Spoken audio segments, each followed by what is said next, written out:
No bingo for me. No sex for me, thanks. No bingo for me.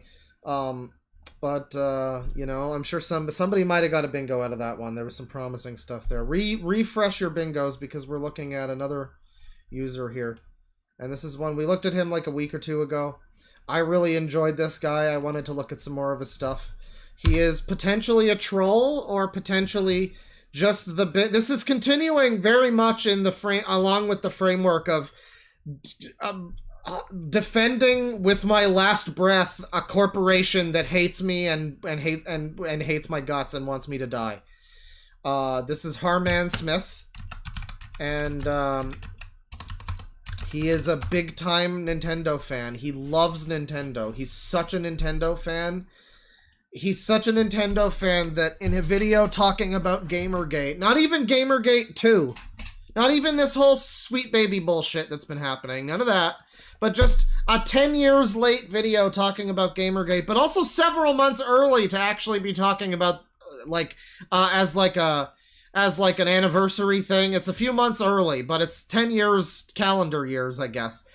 He made a video talking about Gamergate. We watched it. It was an incomprehensible fucking thing that was kept mentioning games that came out a couple years ago in reference to a hashtag from 2014 that lasted for a couple months. I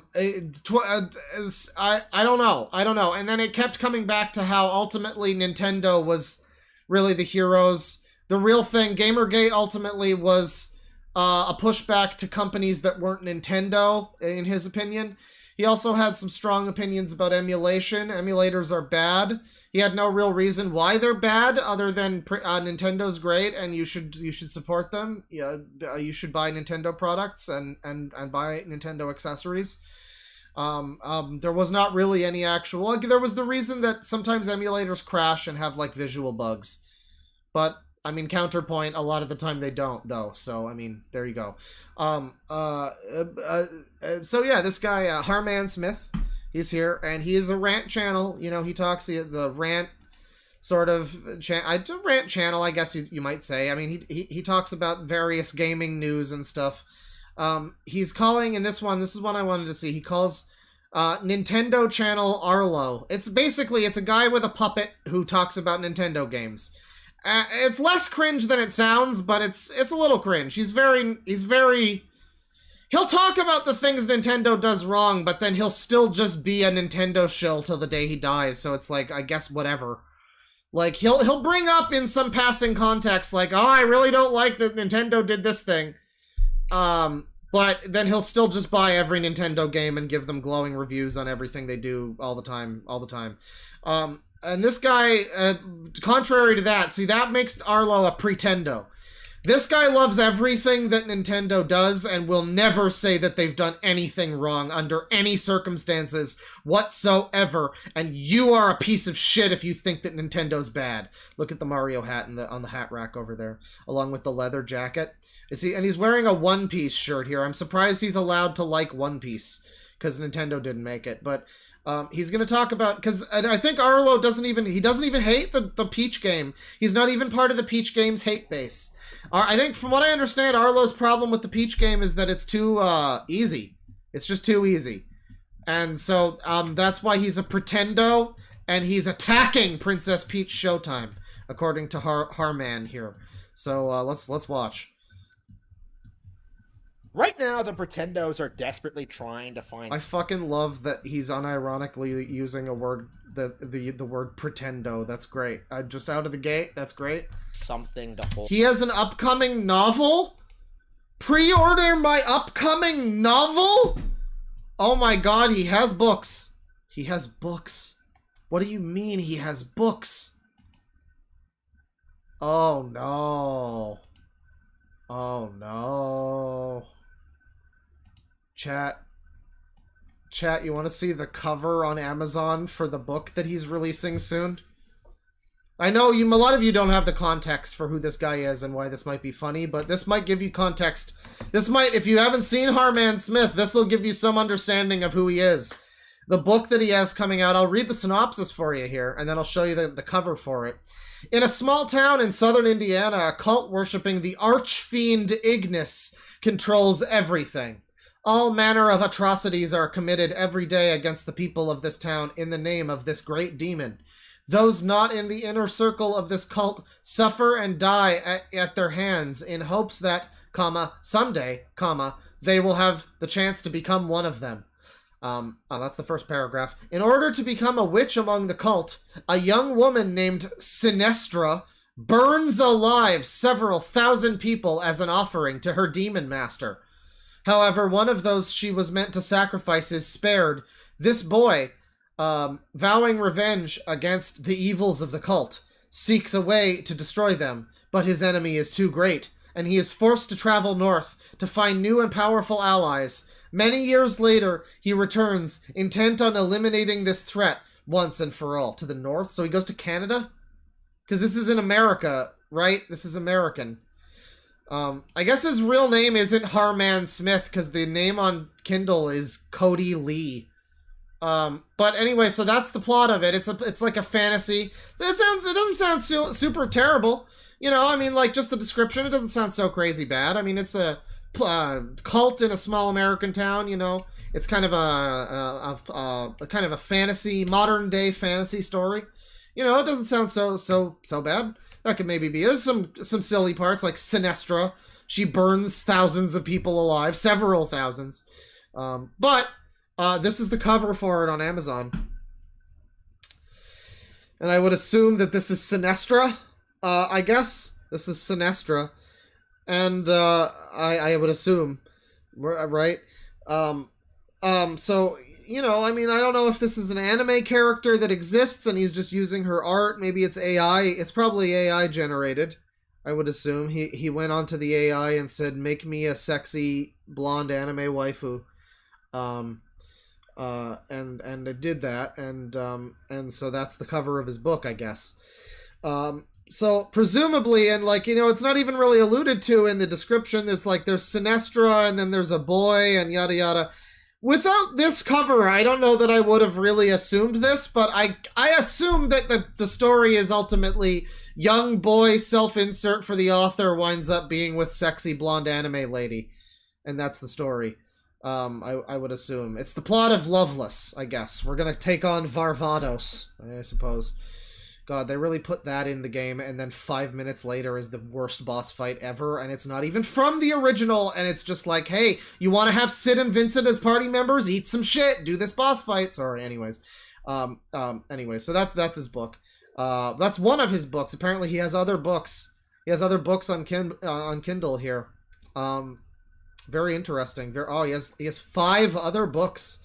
So, okay, we'll look at these in due time. I want to listen to some more of his opinions about Mario and stuff. And then we'll take a look at some more of his cool books. And I'll show you some more of those. But here's his opinions on Mario. He's got, is this Zorro? I think that's, yeah, Roronoa Zorro. He's got a Zorro wanted poster on his shirt. You know, I guess that's, you know, I guess it's good to know that he has a shirt that isn't the Big Trouble in Little China shirt. Let me generate a bingo here. We got this user. We've got hypocrite user. We've got Gunt, definitely. You don't see it. It's slightly out of frame, but it's there. I think he's a brony. Can anyone confirm he's a brony? I don't know if he's a brony. Is he a brocomotive? Is he a train boy? I don't know. But claims to be bullied. Nintendo's being bullied. Does that count? Ominous silence. Yeah, social. Oh, only cares about. Anytime he's ever cared about a social issue, it has been because it can, in some way, be used as leverage in his Nintendo arguments. But I don't know that needs to be marked right now. We'll see. We'll see. If he was wearing the leather jacket, I would do trying hard to be cool. But not just yet. Not just yet. Let's go. Let's go. Against Super Princess Peach Showtime. Oh, Super Princess Peach. Princess Peach Showtime. Like, they've been trying to manufacture controversy about this game for a long time. Like, I've seen people say it's woke. I've seen people say it's it's too feminist. I've seen people say it's not a real Mario game, that it's a low-budget title, that it's not a major release, that it's a mini-game collection. Why does this guy care? I mean, that's probably too high level of a question, right? But, like, why does he give a shit? That is a question that's too far beyond like his scope of understanding. I don't think he knows why he gives a shit. If you asked him that, I don't think he could give you a real reason, because I don't think he actually knows why he gives a shit. But, like, really, why does he? I mean, and again, don't say the real reason. Don't be scared of me. Don't be scared of me. Don't say the real reason. But, like, what the fuck? Why do you care? Who gives a shit? Some people online are saying stupid things. Okay? I mean, I did the stream recently where I looked at the people that were, like, saying really fucking dumb reviews. They had really dumb reviews of FF7 Rebirth. I mean, that was because there were some specific reviews that were like, wow, you seem like you're just an unpleasant person that has, like, problems enjoying things, and you just seem like you've got some problems in your life, and you might be, like, a kind of not a cool person to be around. I don't know, the old joke of, like, oh, you seem fun at parties, like, that was that stream. But this guy, I mean, just pretendos attack Princess Peach. Who cares? Why? Who cares? Why do you need to be Nintendo's biggest soldier? Why do you need to be Nintendo's, like, most loyal soldier? I don't get it. Like, there's all this, like, weird slander being thrown at this game. I imagine because there's this very strong desperation from the community to continue to pretend as if, like, the Xbox and PlayStation are relevant, right? Right now, Princess Peach Showtime is, like, the major Nintendo Switch release of the year, and everyone's trying to downplay it. Everyone's trying to, like hate on. Sorry, I'm just doing my best imitation of the way his voice sounds. The game and like make things up about it and create conspiracies about it, right? Conspiracies. And it's gotten to really. Well, I mean, it is kind of fucking weird. In your title of your video, it says they won't admit who made it. Nintendo won't admit who made it. That's like, even not for you. That's a weird. Don't you see how that's kind of fucking strange? I don't know. I didn't even know that. You are informing me of this, and this wording makes me wonder. It's got me cocking an eyebrow. Why won't they admit who fucking made this game? Why are they not giving credit to the developers of the fucking game? What the fuck's going on? Weird territory. So much so that I haven't even really talked about a lot of it yet. Like, a big reason I haven't talked about this game before is that, like, I felt like Nintendo hasn't shown it enough. But now that I've, like, played it myself, I can tell you that the game is stellar, and I'm really looking forward to it. Is Harman Smith a reference to Killer 7? Oh, okay. Because, yeah, no, his real name is apparently not that. I have not played Killer 7. I know that it's a great time to play naked in that one guy's apartment while he jerks off naked while you play Killer 7, and he gets to jerk off watching you play Killer 7 and enjoy it, and what you get is the fun and exclusively fun good time of getting to enjoy the great game Killer 7 for the Nintendo GameCube. And not this guy. Just that was a famous Craigslist article from a user that I am, like, tangentially connected to. Bane's not here, but he knows DJ Orwell. He's the classic I Feel Wonderful guy with the Halo 4 Ode to Halo 4 video. Great individual. What has happened? Like, what is the controversy I'm referring to? Like, what could be so unbelievably obnoxious that it has Harman Smith making a video? Like, we all know how difficult it is for me to complain about things that people have said about Nintendo on the internet, but, like, Princess Peach Showtime. He makes a million videos all the time. All of his videos are like the same video. It's just him fucking bitching about some video game news thing that's happening, and in some way mental gymnasticsing it so that it can be Nintendo did nothing wrong, Nintendo great, everything Nintendo does is great. What is he, like, joking? This is like, maybe he is trolling. Maybe he's just trolling to get people to look at his books. Maybe that's that's the gambit. He's just pretending to be a fucking weirdo Mario baby man, the Bing Bing Wahoo warrior, so that people will, like, look at his books. I guess it worked. I did look at them. I'm gonna continue to look at them as we go. We got more books. There's 5 other books there. I want to read the descriptions and see if we can glean anything about this guy's psyche. He has been a weird magnet for this kind of stuff, and I do think it is purely because it's the upcoming Nintendo Switch, the major upcoming Nintendo Switch exclusive. Right? This is just trying to downplay the Switch. Let's not like Downplay the Switch, the console that came out like 7 years ago or something. I don't know. Who gives a shit? The console's pretty old now. It's like it's a... Can we... I don't know. It's fine. Can we have a new one? What do you mean downplay the Switch? It's fine. It still has games on it, and people still play them. What do you even mean, downplay it? Because it's not the new one, I guess? I mean, Sony's apparently discontinuing the fucking PS5 in like a couple years, so I mean... you know, you got that win at least. Hey, let's not how do you say it? Like they're bothering the Switch. Is that the expression? Let's not ignore the reality of this situation. Okay, this is like the anti-Nintendo agenda at its finest, right? This is pure Pretendocopia. So what am I actually talking about? Like, what are people upset about? What are people complaining about? They're complaining that they don't know who made the game. That's right. Somebody says that you can tell based on his body language that he's trolling. I mean, like, he seems to be a V person, though. I mean, it's possible that he is just like a V troll. He's talked about 4chan and other videos, and like, it's possible. But like, I know V people. There's every chance that this is just a real person, though. I mean... there's a chance I was on the fucking same forum as him at the same goddamn time, making the same tweets. Or the same tweets. Wow, yeah, tweeting, unfortunately. There's a chance I was on the same fucking board at the same time as him, calling the same things bad. I mean, maybe he wasn't always a lifelong Nintendo fan. Maybe he also hated Nintendo at the time that I hated Nintendo. Probably not. But the point is, I've seen people like him, and I mean, whether or not he's a troll, I mean, the dude has framed artwork of, like, the Star Fox 64 box art. It's not even artwork, it's just the box art. It's just the box art in a frame on his wall. I mean, I don't know, man. You live in, like, the fucking you live in the Iwata basement. You've got, like, a weird breaker over here. There's a kitchen off, like, stage left over here. Yeah, you can't even see it. There's like bars on the wall over here. Like, he's in a basement. He's in literally mommy's basement, pipes on the walls. There's probably a washing machine going in the other room. Mama's come to do his sheets once a year, you know?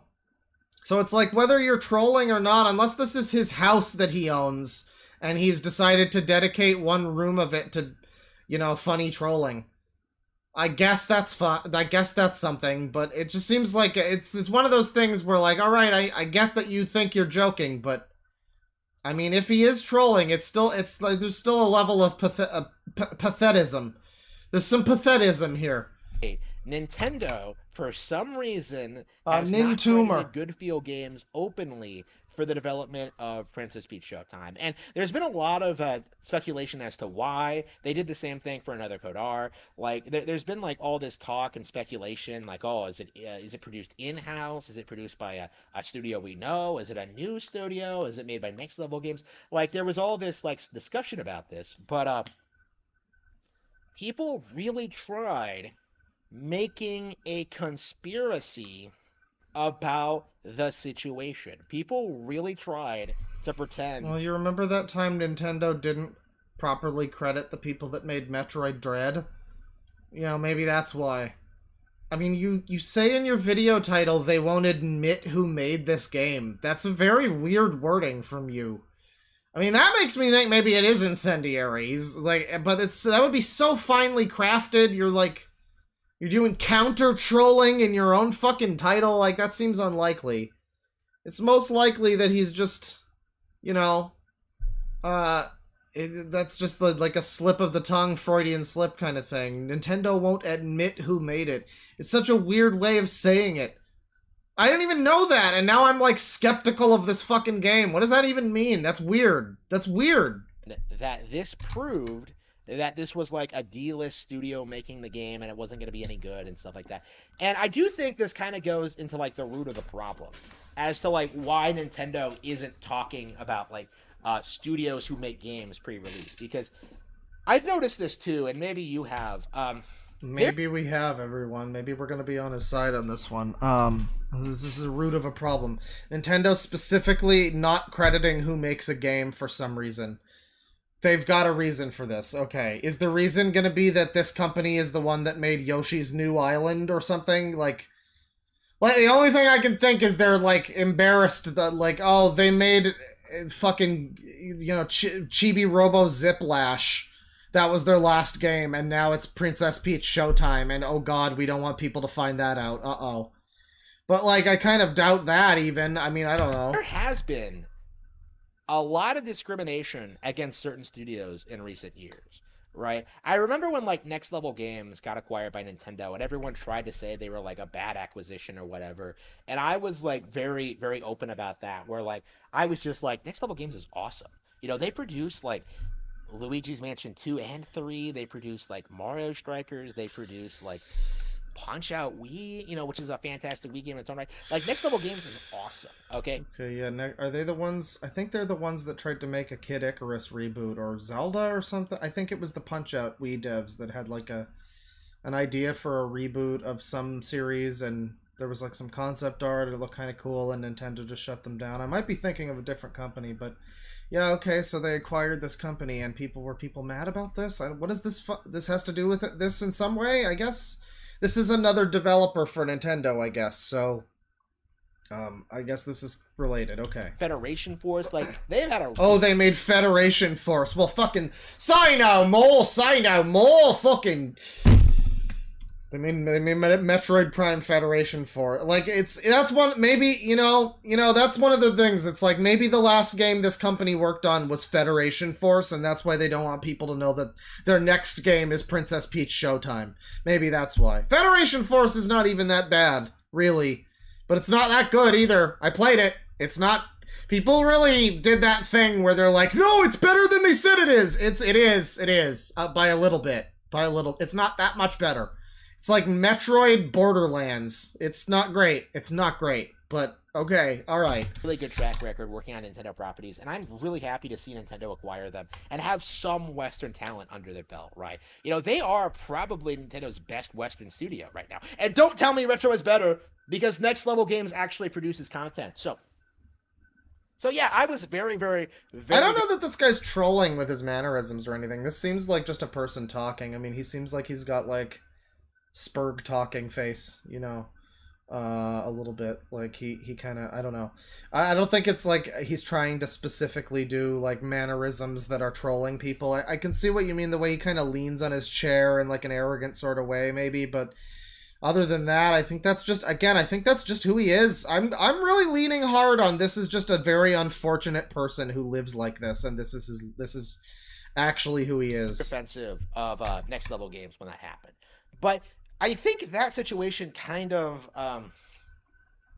established like the trend that a lot of people have fallen into, right? The trap, like thinking that only in-house is worth supporting, right? Only Nintendo's internal studios produce good Nintendo games, and if it's something is second party or third party... Well, I mean, I don't trust anything this guy says, though, so when he says that, like, every Nintendo game they've ever made is good, according to him, probably, he'll probably have, like, one or two that he's like, oh, this one was bad, this game from 20 years ago, I didn't like this one, and it's probably one that a lot of people like, too, like, I don't know, I'm just guessing, but...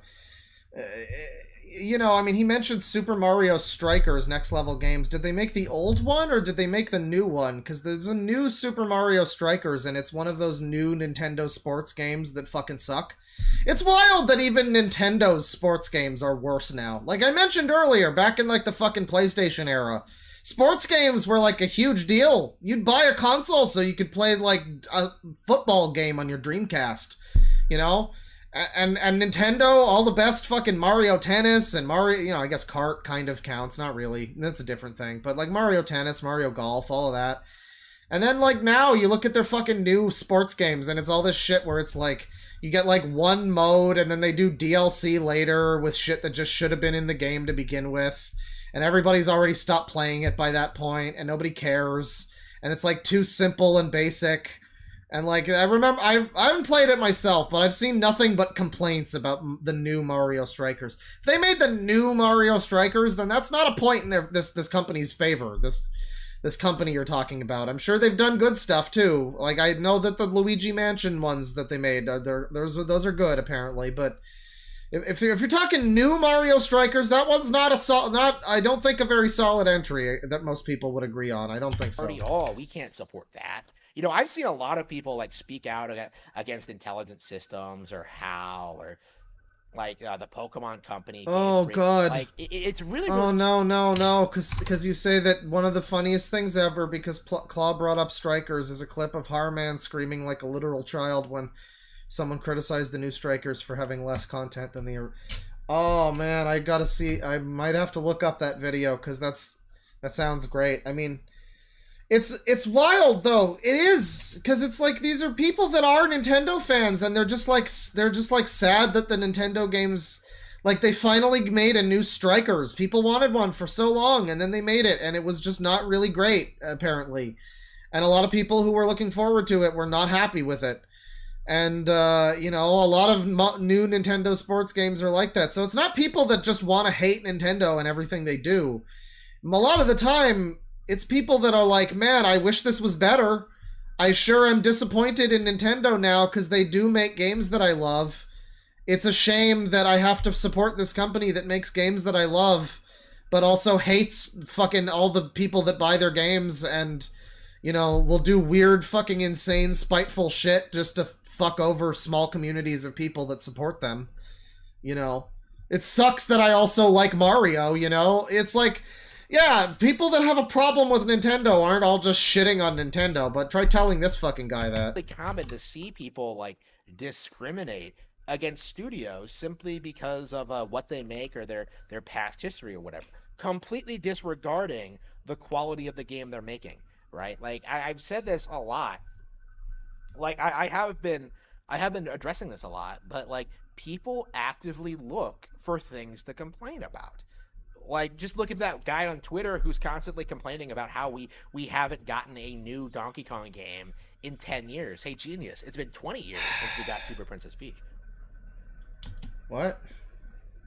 Has it been 20 years? That didn't come out in 2004, did it? That was like a 2006 game or something. Maybe he's, like, generalizing. But Super Princess Peach was fucking terrible, though, and it wasn't a series. What is this comparison? Somebody wants a new Donkey Kong series because there's been a series of Donkey Kong games. There's one Peach game. It was a weird, bad, failed experiment for the DS that was like a girl game for girls where you had fucking emotion powers. It was like a terrible game. It wasn't like people were chomping at the bit for new Peach game. Now, that being said, the new Peach game looks good. It looks fun. I mean, apparently it's really baby easy, which is unfortunate, but... You know, I mean, it looks cool. It looks like a much better game than that other one. But I mean, I don't get what point he's making. Like, people want a new Donkey Kong game because there's a series of Donkey Kong games. What do you... And then he smugly drinks his water like he's made some kind of fucking point. Fuck off. You know, Star Fox fans had to wait longer than that for a real sequel to 64. Like, oh, fuck you. They've made like 7 sequels to 64. I hate Star Fox fans. Fuck these people. These fucking people, they get Star Fox 64 is just a remake of the SNES game, basically. And then there was a second SNES game that tried doing new stuff, and everybody apparently hated it. But so they didn't even release it, and then it came out now, and people have played it, and they're like, it sucks. I just want more of the 64 game. Fucking idiots like this. And then they make, like, Assault or whatever, where you're on foot and you're shooting people, and it's, like, also space missions, and they do other stuff with the fucking game, and it's just babies crying that they didn't get more fucking Star Fox 64. And then they finally remake Star Fox 64 again for the fucking Wii U, and it's terrible. And it's like, I don't know, can you just make one that's new? I'm so fucking sick of Star Fox fans. Like, oh my god, I need another version of the fucking game that they've done fucking 17 fucking versions of. God forbid they make a fucking Star Fox game that has anything in it that wasn't in the 64 game. They will not let you hear the fucking end of it if you do a Star Fox game that has any new fucking features.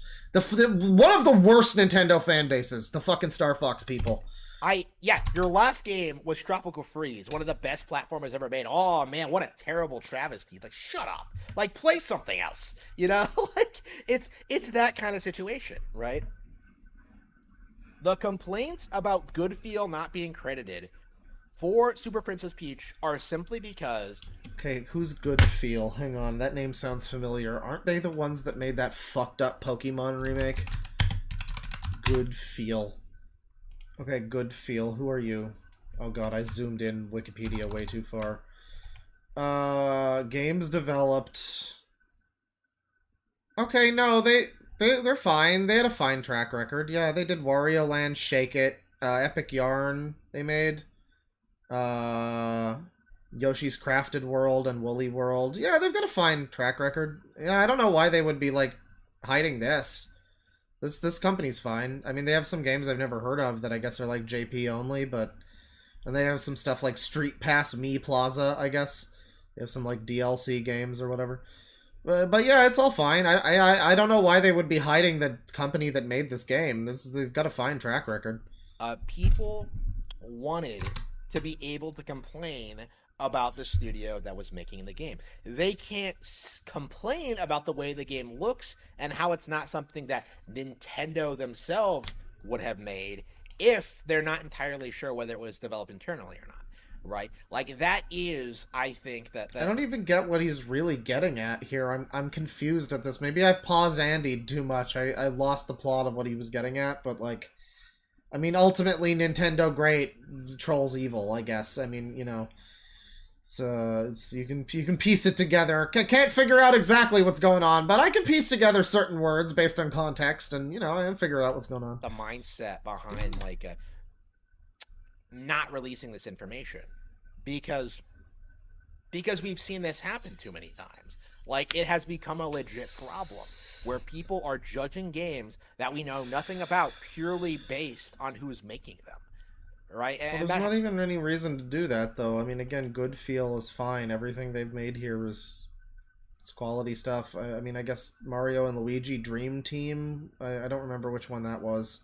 That might have been one of the bad ones. I think they only worked on, like, one element of it, though. The giant battles, I guess. I don't know. But, yeah, no, it's a fine track record. And but for some reason, they're not being credited for this. So maybe they didn't make this. Who the fuck did make this, then? They're not being credited for the Peach game. So, I mean, you'd think that at least Wikipedia would have that information. Who is fucking making the Peach game? Hang on. Who's fucking making this video game? It's Nintendo, obviously. Yeah, there's even a Kotaku article. Nintendo won't tell anybody who developed its new Princess Peach game. What the fuck is going on? Yeah, no, so it's not them. It's not Goodfeel. Who fucking made this thing? Oh, that's really weird. I don't like that. I mean, like... I don't know, it looks fine. The game looks fine. I guess. The game, it looks fine. It looks good, even. I mean, I remember seeing the trailer for it at the thing that they announced. It looked good. It looked fun. But, like, I don't know. I don't like this thing. Why are they hiding who fucking made this game? This is so bizarre. Harman Smith's video is trying to defend Nintendo, and now I've just found this thing about this game that looks cool, and I wanted to play it, and now I'm like, what the fuck? What? What's going on? Has become, like, that has become kind of an issue. It just goes to show you just how desperate people are to complain about Nintendo stuff in 2024. Like, they knew nothing about Princess Peach Showtime. They knew nothing about what the game actually was, but they were really desperate to try and convince them. Bro, what are you even getting at? People have constant shit to make fun of with Nintendo. Alright, anyway, there's a little more to it, but that's that video, basically. Harman Smith. Let me look at the bingo. Do we get any more bingo spaces? I mean, I'm going to say claims to be bullied. It's not him, but it's Nintendo being bullied, and he takes personal offense to it. So, like, yeah, he's still claiming to be bullied. So most of this other stuff, probably not. Not currently. Not at the moment. I haven't seen any of the other stuff. Let's read another book Let's read another book part here. Another thing for a book here. There's another description. This is an image. This book. The cover of this book here. Come on, open a new tab here. Let's go. So the cover of this book is it looks like a real book. This looks like a real book. It's Lauren Frey by Cody Lee. It looks like a real book. You'd buy this at an airport gift shop, you know, to read on the plane. It'd be way overpriced. It'd be like a thriller novel sold at the supermarket, whatever. Looks like a real book. What's the description here? It's a shorter one than the last one. Grey Arcadia is one of the most dangerous universities in the world, controlled from top to bottom by administrators and faculty that revel in the study and advancement of dark arts. The school has developed a reputation for being a sort of haven for creatures such as vampires, witches, and werewolves.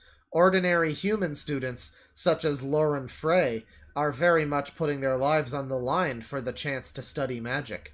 Very much. Well, you can buy this for $10, or read with our free app. I guess I think it's on Kindle. Or I guess you have to buy it, and then the app is free. Thanks Amazon. Cool. Yeah, I mean, it looks like a real book cover. The cover doesn't look like it's about witches and magic, though. There's werewolves in the story. This looks like it's like the novelization of the ABC family film Cyberbully, where she can't get the cap off. This looks like that. It doesn't really look like it's gonna be a Harry Potter ripoff or whatever the hell this is. I guess it's this fucking wide-load gentleman trying to write a story about... This is what happens when an adult is allowed to be named Cody. You know, you let a kid grow up and have the name Cody, and they grow into this guy. This doesn't really fit the weird young adult novel. I mean, it looks like a young adult novel, but it doesn't look like a sci-fi fantasy young adult novel, I guess. But alright. It doesn't sound terrible. I need to read the book. Well, here, let me read a sample. There's a sample on here. Oh yeah, there's like a full chapter or something available for just this book, and there's so many other books here, too. We'll read a little. Chapter 1. Ophelia bent over her little garden, humming a tune to herself as she poured water onto her plants. The bright yellow flowers under her care seemed to have become even lovelier over the past couple of weeks. Ophelia was glad that... Okay, this is incredibly boring. Is this your opener of your book? This sucks. Was there like a prologue that you didn't include in this? Because this is a terrible intro to your book. It's not like written incorrectly. There's no grammar mistakes. Your grammaring is fine. But, I mean, maybe there is. I don't know. I'm not noticing anything egregious, but like, it's boring. This is really lame. As a first paragraph, you're not hooking people on this first paragraph. She did some flower shit. Yay! Okay, great, cool. Not interested. Ophelia was glad that she had taken the time to plant them. The girls she lived with during the semester would be so excited when they returned home after the holiday. Not a great sentence. A very boring paragraph. A horrible way to start a book. Although very well known for being a rather gloomy campus, even Grey Arcadia could not retain its grim atmosphere during the summer. The sun seemed almost determined to envelop all of Grey Arcadia in its warm embrace, exposing even the Noctis buildings from the dark shadows that usually covered them. What does that mean? Noctis buildings? I guess we're in universe. You don't need to explain it. That she knows what that means, and we're just playing along. That's fine. But I'm just thinking of Final Fantasy 15 now, and I'm certain that he did not intend for that, because he does not care for the Final Fantasy series or Square Enix. The observation amused her. Even vampires, it seemed, could not resist the pleasing aesthetic of summer. Ophelia turned away from her little yellow flowers, which she had raised by hand, to another section of flower that she tried to raise by magic. In comparison to the one she'd tried to raise naturally, this is so boring. What a terrible... Like, maybe there's a prologue that is not here, but this is an awful sample for your book. There's no intrigue. I mean, what? There's some magic, I guess. The fucking description is like she's putting her life on the line to study magic. Your whole intro is just, she played with flowers! Terrible. Alright, well, I mean, it's not written like a child. It's not written in chicken scratch crayon, but but I do like that his description on his thing here, it says, I'm an indie novelist who wants to build my community online. This is on YouTube. This is on his incendiary, like, YouTube page where he just rants about Nintendo. I want to build my community online. So maybe he is trying to, like, just get attention. This is all just a grift, maybe. I don't know. Maybe. Learn more about the process of writing and trying to publish a novel. I also really like anime and Nintendo. Yeah, you sure do. Pretendo's Shift Switch 2 narrative. He watches Rekieta recap Alyssa clips marathons. He watches Nick Rekieta? He watches things that aren't Nintendo related. Wow. What does he have to say about something that will be not Nintendo related? What's this? They're all trolls now and cat. Yeah, that's. I wonder if that's true. Yeah. I wonder if this fucking video, this is 2.5 hours. I wonder if somewhere in this fucking video he gets into, like, he gets into somehow whatever I have no idea what this is talking about. But I wonder if somehow he gets into some kind of fucking thing that turns into, like, Nintendo. He turns whatever Rekieta's talking about into Nintendo. I don't know. Maybe. I mean, that seems to be what he does.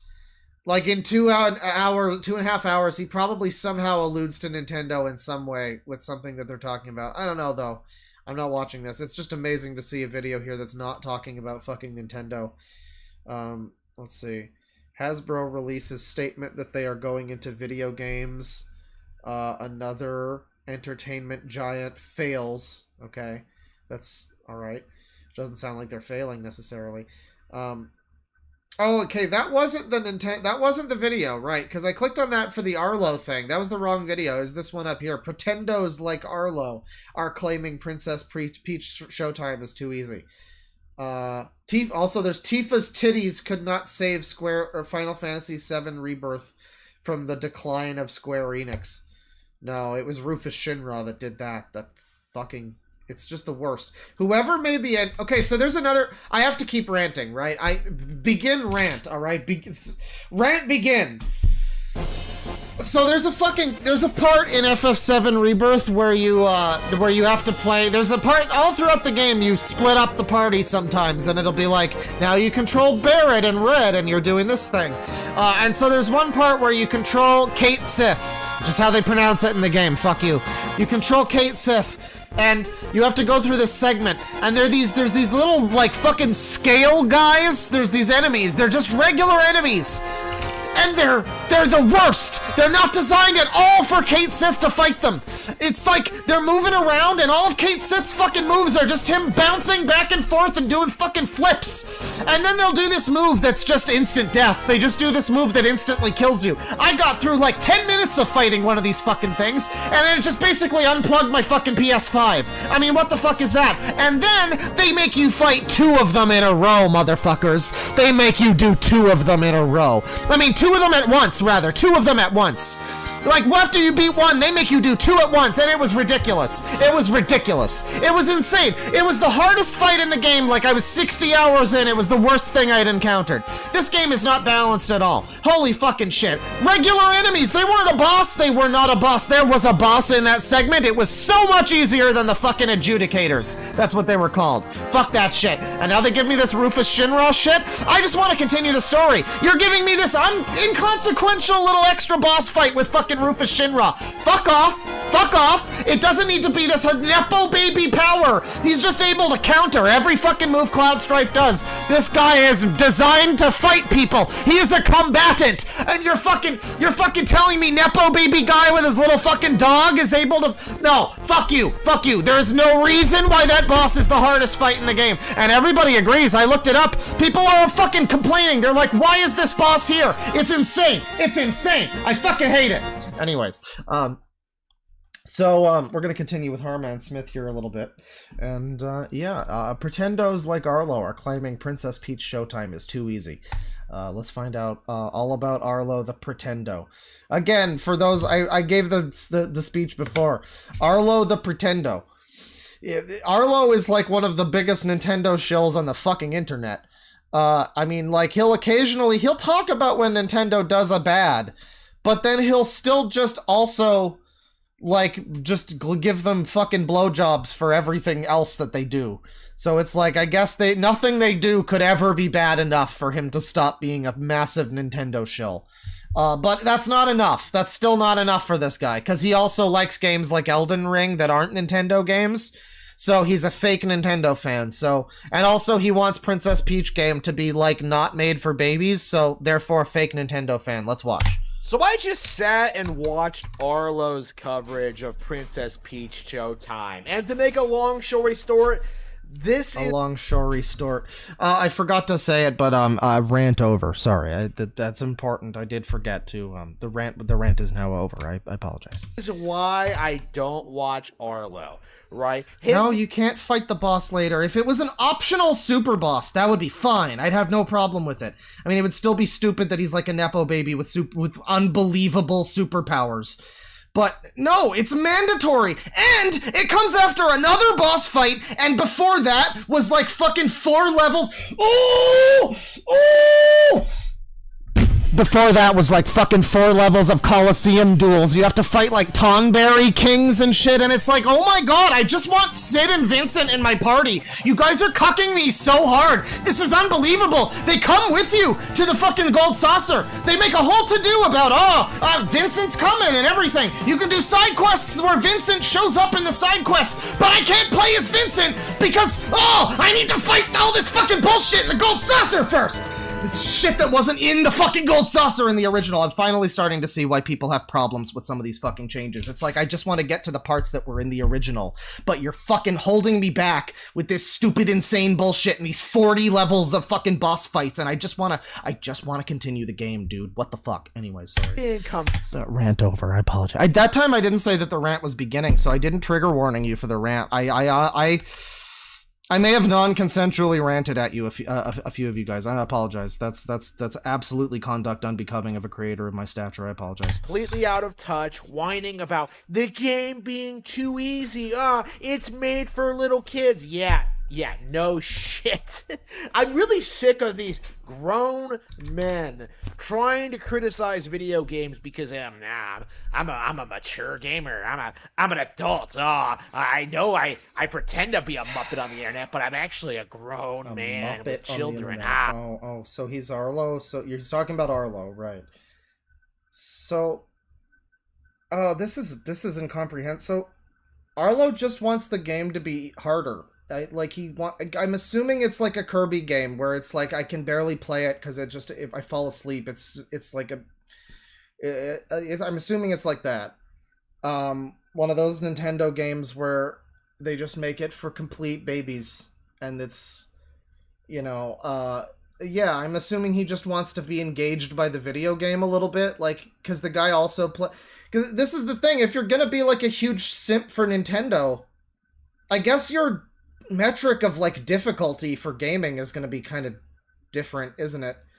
Because I mean, Nintendo gets hard. I mean, the old Nintendo games, obviously Nintendo hard was a term back when the games had to be like 100 kilobytes, so to make them worth $70, which was like 100 something back in 1980 bucks, they had to make the game be just complete bullshit and troll the player every 5 fucking steps of, like, whatever, Castlevania, Mega Man. You just have, like, a block that drops out from underneath you and you die, Nintendo games used to be like that, but Nintendo made... I mean, even back then, Nintendo didn't make their games like that. And nowadays, I memean, most of the stuff they make is... you get, like, a really hard Mario level here and there. Beginning of Breath of the Wild was pretty hard. A lot of people had trouble with that when you have like 3 hearts and every enemy is one-shotting you. But then it gets, it's one of those games with like an inverted difficulty curve. It gets easier as you go. I mean, like Nintendo doesn't have a lot of games that are super difficult. So I mean, somebody like Arlo who likes Elden Ring is probably, yeah, they might have some issues with Peach game being like Baby Easy a little bit. I could see that maybe being a problem for someone like that. Someone like this, though, maybe he has no fucking understanding. He's just like, what do you mean? No, every Nintendo game is great. Hang on, is this a... I'm trying to figure out what this poster is here. What is this? Because it looks like... I can't see... maybe it's like a reflection. It kind of looks like it's a... it's like a cracked glass. Like, is this a smashed mirror or something? But then there's also like a shadow of... It looks like the MGS3 logo, box art with like the saluting Big Boss. But it can't be that, because that's a PlayStation game. Even though that was also on the 3DS. It can't be that. And then there's like this weird thing down here. Does anybody know what this is? What this... Because I can kind of make out some of this stuff. It's gotta be Nintendo. That's your hint. It's something Nintendo. Or anime, I guess. They have no conception of what younger players... Wait, it is Big Boss? Oh, then maybe he is trolling. No, there's no way. How can he like Big... But that's not... You can't. He can't. He's not allowed to like a Metal Gear game. It's a Sony game. No, he's trolling. Oh, that's... Okay, that's the proof. It's right here before our eyes this whole time. If that's Big Boss from MGS3, this whole thing is a fucking sham. If that's Big Boss, then this whole thing is lies. Yeah, that's... It looks like MGS3, yeah. This whole thing is lies. Maybe he likes Snake because he's in Smash... I mean... I don't know. I doubt it. I mean, there's been... I guess he could be a Metal Gear fan. I guess. Because there was the NES Metal Gear... like the Game Boy Color Metal Gear Twin Snakes, you know. I guess it's not impossible. There's enough of them on Nintendo that maybe he's allowed. But that one? It's like one of the PS2's biggest games ever. You really like that one? I don't know. This might be trolls. This might have been before our eyes this whole time. Want what makes a good MGS3 on 3DS too. Really the kind of joy that this kind of experience can bring. Like, it's really interesting looking at Princess Peach Showtime because there's a lot of ports of things to the Switch, but he still hates them. Like Final Fantasy, he hates Final Fantasy, the whole series. Probably because of the same reason why I was always interested in 7, really, which is... Like, people, I got comments whenever I would be like, yeah, I played FF7, like, people would be like, why didn't you play 6 or whatever other one?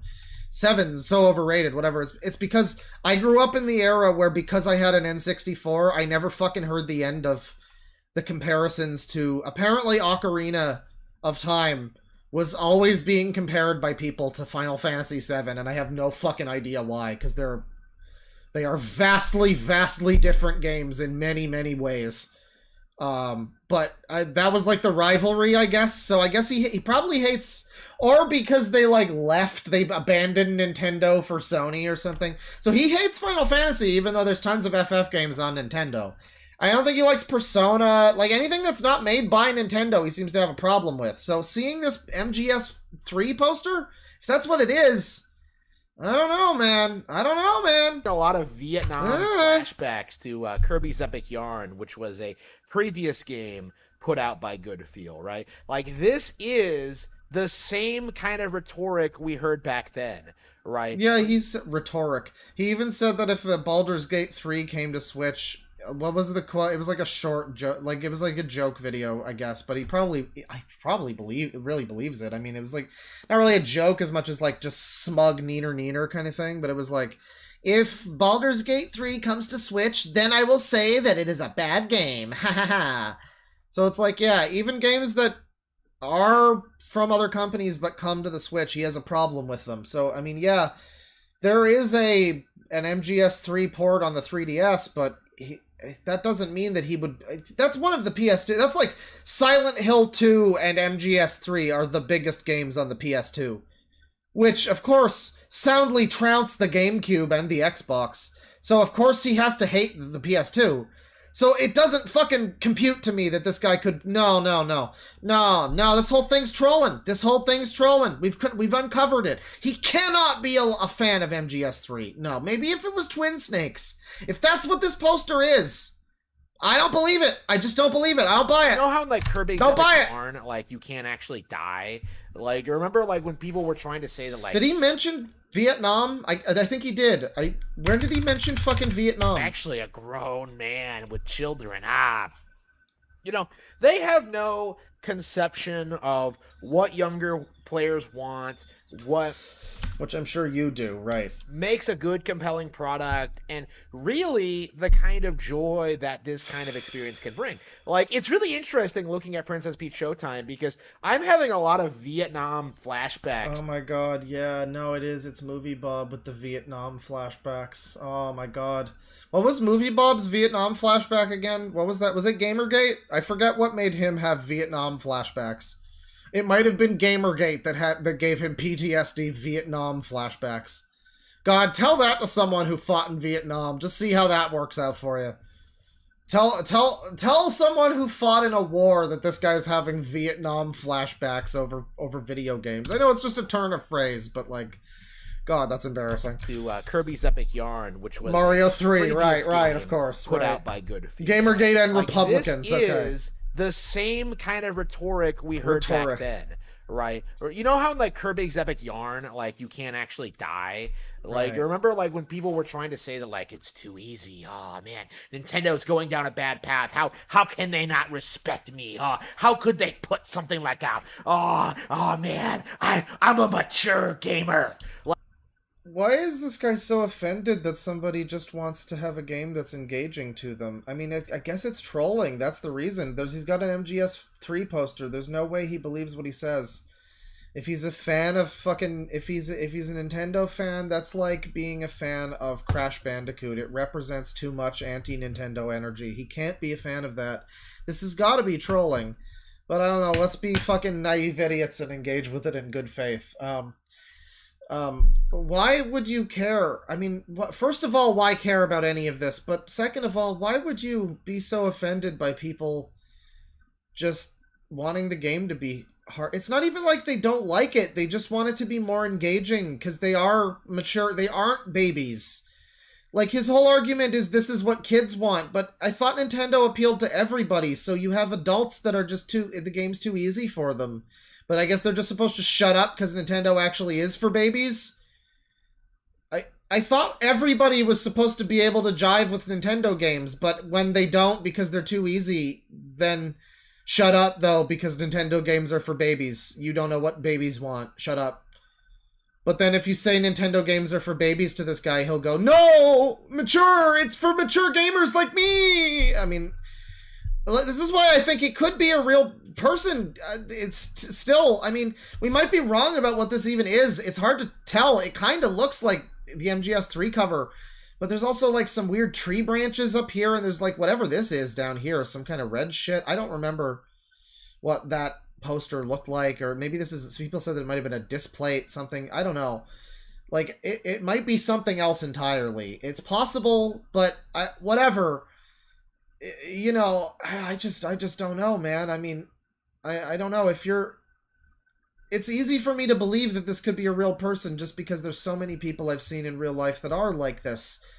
I mean, they might not have the Metal Gear Solid poster and therefore potentially not be trolls, but I've seen a lot of people who are like this. There are a lot of people on 4chan, and I know he uses 4chan. He's mentioned that he uses 4chan.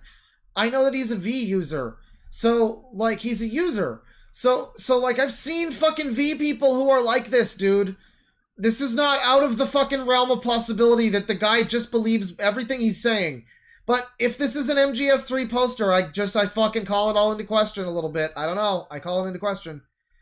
But it reminds me of V people, too, because it is that kind of, like, the buzzword thing where just, I don't know, you'll throw around every buzzword until... You'll throw around every fucking buzzword, but they're all applicable to you, too, and then there's just different buzzwords to fight back against those ones. It's like, yeah, Nintendo's for babies until they aren't, until they are. They're for mature gamers like me, but you're a cringe mature gamer who wants the game to be harder. but Nintendo games are hard enough for everyone and everyone should play. It's like this weird cognitive dissonance that a lot of V people had back in the day. I don't know if they still do, but if this guy's representative of how fucking V people still are, man, that's how it was. That's why that's a lot of the reason why I stopped using the fucking site, because it was just a lot of people that were fucking like this. I mean, there was a lot of people like this. It was a lot of people that just were like weird people that just are very unpleasant and seem like they've got a lot of mental anguish over video games. They've been bothered by Wario. The Nintendo and Wario have bothered them. Waruina. Like, I don't want to play with yard. I want to play with guns. Fun is just a buzzword. Just see blood all over the screen. Ah! Like, we saw the same thing. Nobody was asking for blood in the Yoshi game or whatever. They were just asking for a game where you can have a challenge, though. What's wrong with that? In the Wii era, right? Kirby's Epic Yarn, in my opinion, got the absolute... In my opinion! ...of it. Season 7! Right. You know, this was a Kirby game produced by a second-party Nintendo studio, right? It was produced by Goodfeel. It was produced by, like, this company, right? You know, it wasn't made by HAL. It was, like, you know, just this thing, right? This title. What happened, right? Kirby's Epic Yarn was a bang. This is like a moment in history. It's interesting because, like, I mean, we all have things that matter to us, you know. It's hard. I don't want to be judgmental to someone who just cares about something, because I care about a lot of things that other people would consider dumb too. Gamergate is a fucking crucial moment in my... It's a canon event in my life, right? You know, and a lot of people will just look at that and think it's stupid, and that's fair. And so it's like, I don't know, there's just something about this guy. He mentions this game in the same sort of tone, like, just imagine this same tone that he's using, the same, like, exact presence, but he's talking about, like, the Iraq War. I already mentioned Vietnam, but he's just talking about, like, you know, the moment when that bombing happened, long pause. That changed everything, and we could never go back from there. And instead he's talking about Kirby's Epic Yarn for the Nintendo Wii. Like, I don't know. It's just different, you know. It's different. It's certain people have certain things in their lives that are very important to them that are, you know, maybe not that important in the grand scheme of things. I don't know. You know, I admit that I'm not the biggest fan of Epic Yarn. It's not really my thing, right? Like, but I played it recently on stream, and I found myself really surprised how much I really enjoyed it. Right? Sure, the you bright did. colors, the unique mechanics, the visual design. Like, Goodfeel... It's got bright colors. Bing, bing, wahoo! ...really excel at making these kind of games. And they have a He really likes this Goodfeel company. I mean, yeah, they've got good stuff. I mean, the Epic Yarn game is not bad. It's fine. It's just... It's not substantially easier than every other fucking Kirby game where you basically just can't die, and it's like pretty easy. I mean, there's like some hard bosses toward the end sometimes, but a lot of the time it's like you can just fly over every level in not every level, but a lot of Kirby levels are pretty easily just avoided through. You know, and that game wasn't substantially more so. That's the reason why the only Kirby game I've ever really, really liked is the new one, the 3D one, the Switch one, Forgotten Land, I think.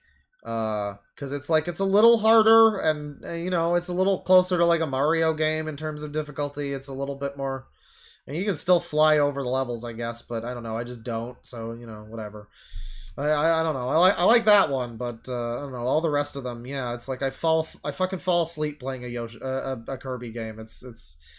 I mean, it's also, I say Yoshi. I accidentally say Yoshi almost. It's Yoshi. There was a game for the N64, Yoshi's Story.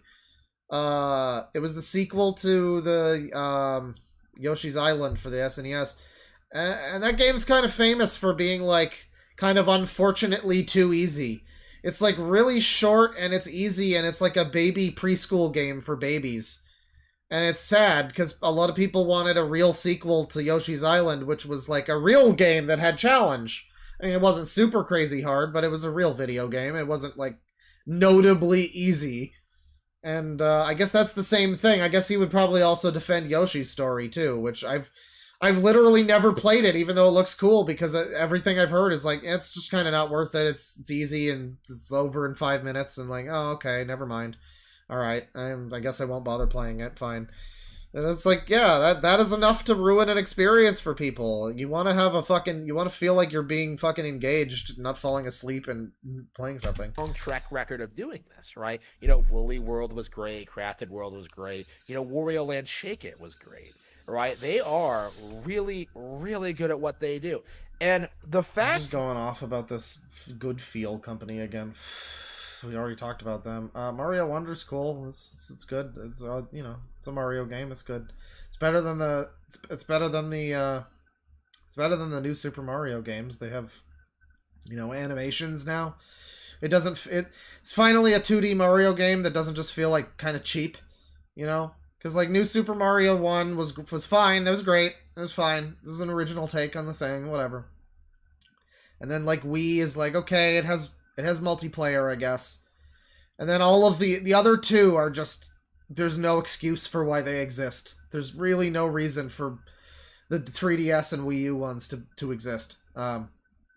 New Super Luigi U, kind of, a little bit. But then, yeah, then they made Mario Maker, which is good, but it is even... It's good, but you can't ignore that it's just kind of like... fuck it, whatever, you make it. Like, charge people full price so that they can make the game for you, I guess. I mean, you know, it's not really what it is. That's reductive, obviously, but there's an element of that feels that way. No, but Mario Wonder's like the first 2D Mario game since, like, the first New Super Mario Brothers, really. Which really feels like some kind of, you know... And that really didn't feel like much of an advancement. What did that one have? Like the mini mushroom? I don't know. Mario Wonder's got a lot of cool stuff. It's like, it's closer to being like Yoshi's Island 2 or something than a normal Mario game a lot of the time. It's pretty cool. I haven't played that much of it though, because I got I don't know, a lot of other shit. I think I was more into Sonic Superstars at the time, which everybody hated, but yeah, it was alright. It was okay. Big problem with that was the boss fights. They just like 20 fucking minute boss fights. You can't hit the boss. It's... Oh! It's actually really similar to the Rufus Shinra boss fight in FF7 Rebirth. It was like, hey, just stand around for 40 minutes dodging attacks, and then you'll get like a 3-second, you'll get like a fucking quarter-second interval where you get to actually hit the fucking boss. And then if you miss that, guess what? You're waiting another fucking 40 minutes for another interval when you can hit the boss, and you better hope that he doesn't hit you with his little move, because then guess what? You're waiting for another fucking 40 minutes to hit the boss! Yeah, a lot of the bosses in Superstars were like that, so that was a problem. I had a problem with that. Sorry. Beginning of and end of rant. Sorry. That these YouTubers, you know, people like Arlo are coming out trying to say that like, it's so easy, man. Like, and you just know, like, these guys, you know, they're big advocates for games like The Legend of Zelda: The Wind Waker, the first two Paper Mario games, things like that, right? Games that aren't all that difficult either. And that should show... God, this is another... I don't remember... Was this the guy that we looked at who every pause frame was amazing? Because every pause frame was amazing right now. Every pause frame, he's like picking his nose, or he's doing like an actually face. He's like sneering or something. It's great. No, but it should really tell you something. I mean, that's all people are asking for is like the difficulty level of a Wind Waker or a Paper Mario. That's fine. That's what they want. Those games are fine difficulty level, you know? Some people will be all mature gamer about it and be like, that's too easy to do. And it's like, yeah, alright, a little, you know, if you're like a super epic Elden Ring gamer, maybe. But like, you know, it's fine. It's a fine level of challenge. And that's all they want, really. And he's trying to use that as like, no, but Nintendo games are always easy. Well, they're never this easy. That's the fucking point, dude. Get the fucking point through your head.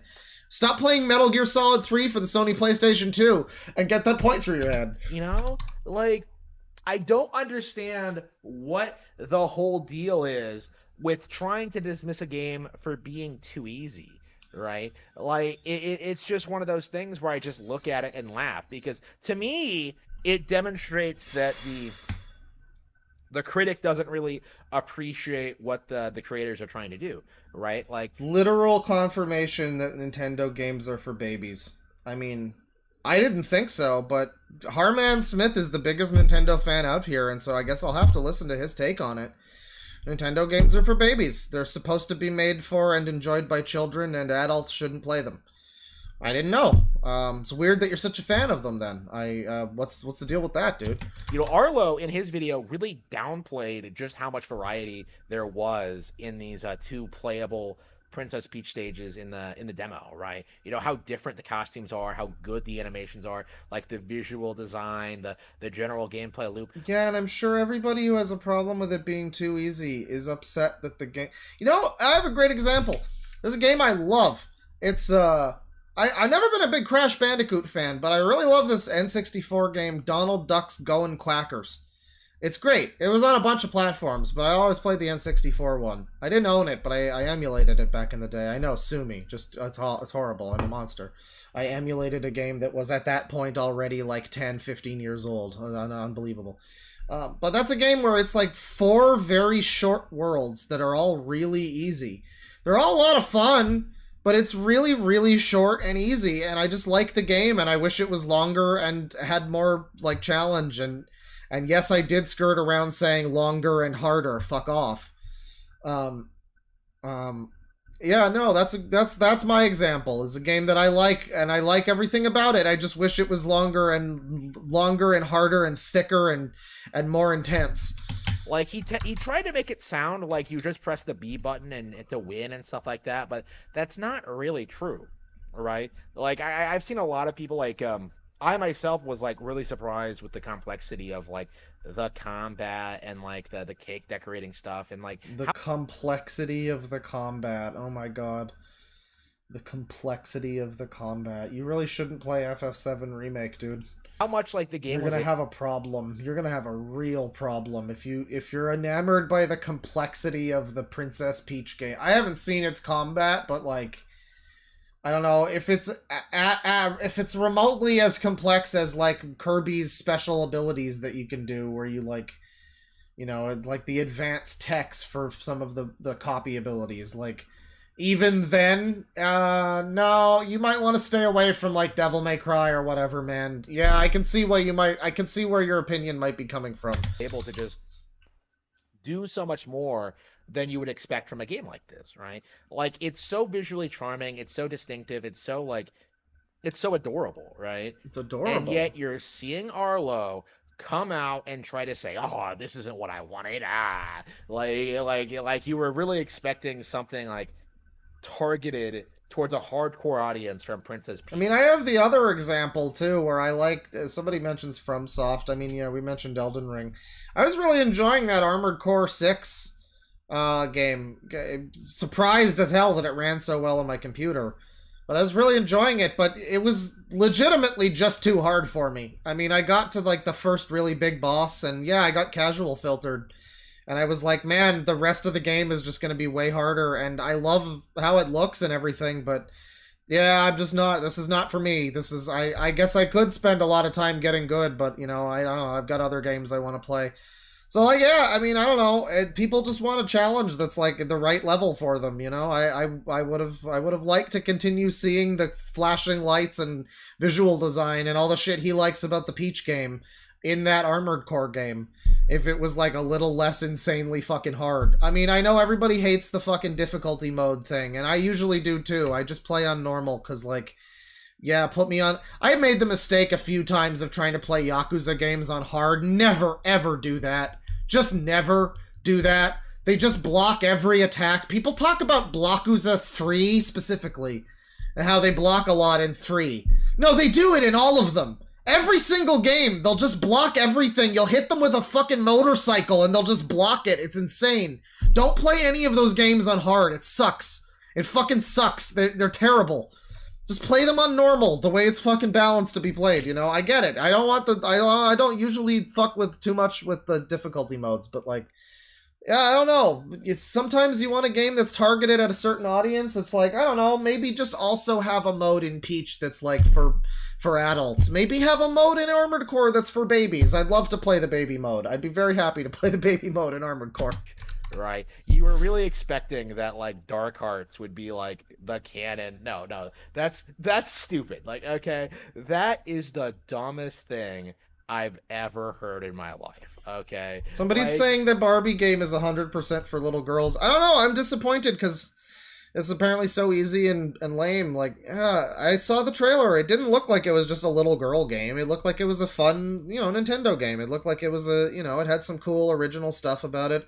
Kind of reminded me of it reminded me of some of the weird stuff from like Luigi's Mansion 3 and like the new Kirby and also a little like Detective Pikachu a little bit, just seeing like the Peach in like weird costumes. It's kind of like Pikachu in the detective hat. I don't know.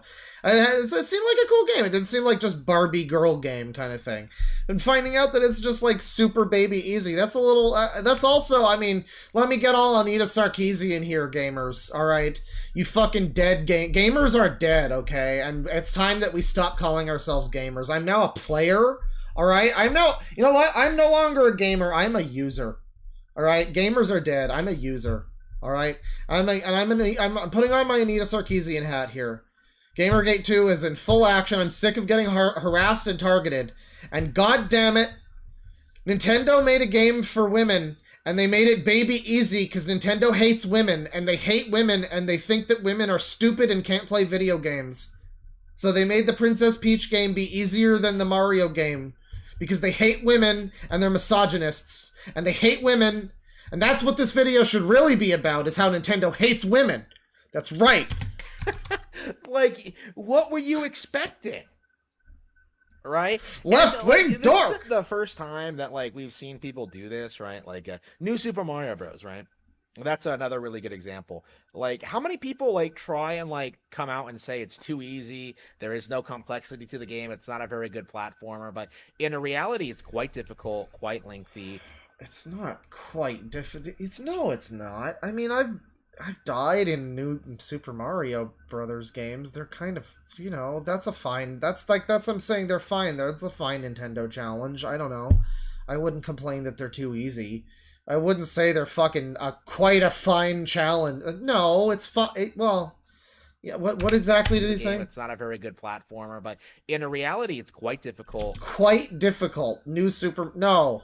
Sir, no. I'm sorry. You just don't. That's wrong. I mean, you're either trolling or you're a retard. No, that's not fair. If all you're playing is Nintendo games, then, yeah, maybe it's hard. But even then, though, I mean, fucking, like, NES games. What? Zelda 1? I don't know. I mean, there are harder Nintendo-made games than, like, the new Super Mario. I guess that's a newer example. I don't know. But, like, that's a quite challenging game for him. Yeah, I guess the Peach game's just fine, then, for you, probably. I mean, shit, I don't... Listen, most of my posts on Discord are me bitching about how I'm dying in video games. That's most of my time when I'm on Discord, is me going, well, this game fucking sucks, because this boss... And, like, even I'm over here just like, alright, fucking settle down, cunt. Alright, it's not quite a challenge. It's new Super Mario. Alright, it's fine. If this game was as hard as that, then it would be great. That's like the point. That's like the point people are fucking making, actually. Quite lengthy, has quite a lot going on, and is really quite a bit better than people give it credit for. Like, I do think of the new Super Mario Bros. Games as being better than the NES trilogy at this point, because, like, having played both so much in recent... Are you just... Okay, oh, no, he's trolling, right? Yeah, I mean, the more I look at this poster, too, this is definitely MGS3. You're telling me you like you like Boss Super Mario Brothers more than... I don't know, man. That's quite a fucking claim, dude. They're not, like, the best game. People act like Super Mario 3 is the best game ever made. If it's your favorite, that's cool. But, like, people act like it's all downhill from Mario 3. Every game since then, they never reached the heights of Mario 3. It's like, alright, settle down. But, I mean, fucking, they're better than new Super. What are you talking about? Maybe you like playing the new ones better, fine. But, like, I don't know. I don't know. They are... I mean, the term rehash was used a lot with Nintendo back in the day, because they would just, like... Because, like, that was the thing. It's easy to forget now. Mario Wonder has so much stuff that's, like, unique and interesting and cool about it. and every level has some kind of, interesting visual gimmick or new enemy or something. It's easy to forget that one of the big complaints in this series that he's talking about, the new Super Mario games, was that they were like, it was like McDonald's Happy Meal Mario. It was just like default Goomba, all the levels. Every one of those games has the same levels. I mean, not literally, the layouts are different, but each theme in I think each one of the games, they're always the same. It's like grass levels, and then like desert next, I think, and then like ice, and it's the same pattern in all. I don't even think they vary. They don't even switch up what order they come in, even. I don't think. Maybe a little. But like each one of those games has the same pattern of world, 8 world structure of like the same themes and everything. And the level layouts are different or whatever. And it's like, whatever, okay, if you want like Mega Man 6 on the NES, where it's like they've just run out of ideas, but you like Mega Man NES games, so it's like, fine, this is like the worst one. I don't know if that's the worst one. People don't like Mega Man 1. I think it's cool. But, it's like that's the last one. They probably run out of steam a little bit compared to like Mega Man 2, right? And so it's the same kind of thing. It's like, hey, maybe you just want some more of the same. That's fine. But that was a big complaint at that era, was like the new Super Mario games were just a big fucking rehash, and they were all the same game. And not even that, but they didn't even do anything new. They never had like a new feature or anything. Sometimes they'd have a feature, like, okay, the coins in 2, I guess. I guess Wii U one had Nabbit. Okay, there was a new character there, but there wasn't much. There wasn't much. The biggest thing that the new Super Mario games brought to the series was the fucking ba in the music. Which I didn't hate. There's some of those songs are really good, but they have the ba in it, so it's kind of annoying. If you have become like Pavlov's dog to the fucking to the new Super Mario ba sound, ba-dum-bum-ba-dum, ba, that fucking shit. If you played it, you know what I'm talking about. Every fucking song in that game has this like ba ba thing. But it's also cute. The Koopas will like dance along with the bas. It's kind of fun. I mean, it's not terrible, right? They're fine. But he's saying he likes those more than the original Mario games, which is where all of this stems from. Everything that exists now, all of gaming wouldn't fucking exist without Super Mario Brothers 1. He's saying he likes this more. Maybe you like playing them more, but fuck off, man. No. I hate to go all gaming historian on you, but no, I'm sorry. Super Mario 1 is objectively better than New Super... I'm sorry.